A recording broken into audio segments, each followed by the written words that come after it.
The number of workplace safety inspectors has fallen during the 2+ years of the Trump administration, leading to fewer in-depth investigations of on-the-job dangers, according to a new analysis of Labor Department records.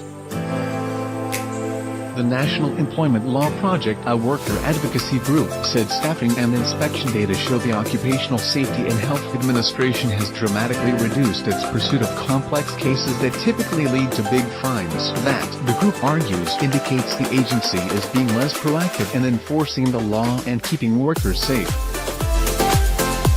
The Trump administration is scaling back OSHA enforcement activity, putting workers' lives at risk and undercutting businesses that play by the rules and prioritize worker safety, the report asserted.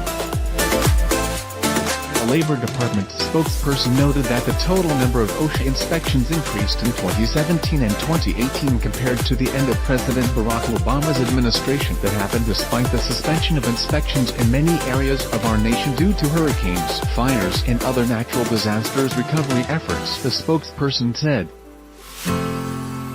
But Debbie Berkowitz, a former OSHA official during the Obama presidency who is now a workplace safety expert at NELP, said the total number of investigations is a misleading indicator of how much enforcement is going on. Many of those inspections can be quick and superficial, she said.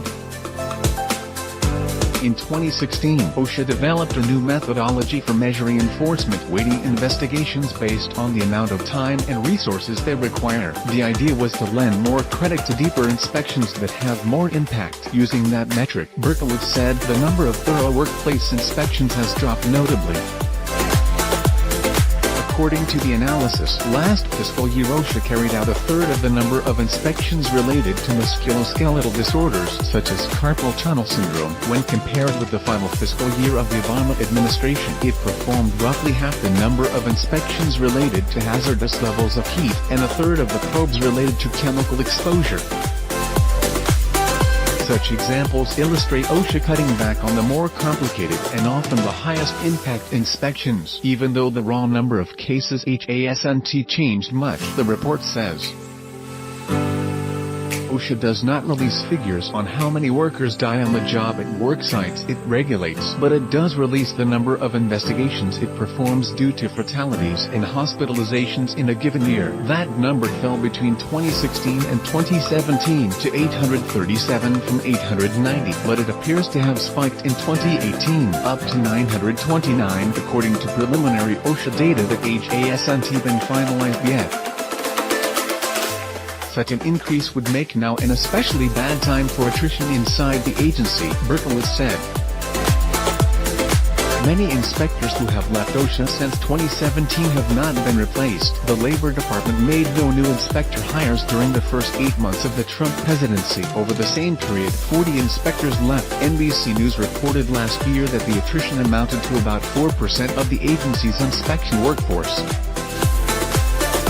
There were 875 OSHA inspectors on board as of January 1, according to the NELP report. That's down from 952 in 2016. There were more than 1,000 on staff in 2010.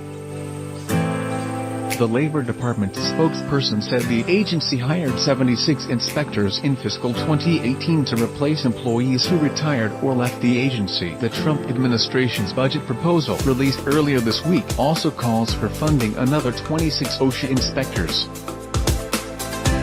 But Berkowitz said the agency has put itself in a deep hole. The number of inspectors is the lowest in the agency's history, and it's not because of budget cuts. Berkowitz said they stopped hiring. It has a bad consequence. The Trump administration implemented a hiring freeze upon his inauguration, a move intended to shrink the size of the federal government, which the president described as bloated. The White House explicitly said they would use attrition as a means to cull staff from agencies. The freeze was lifted several months later, but agencies were still slow to hire. The record-setting 35-day government shutdown over Trump's border wall didn't help when it came to filling vacancies in the federal workforce, as hiring at affected agencies went on hiatus.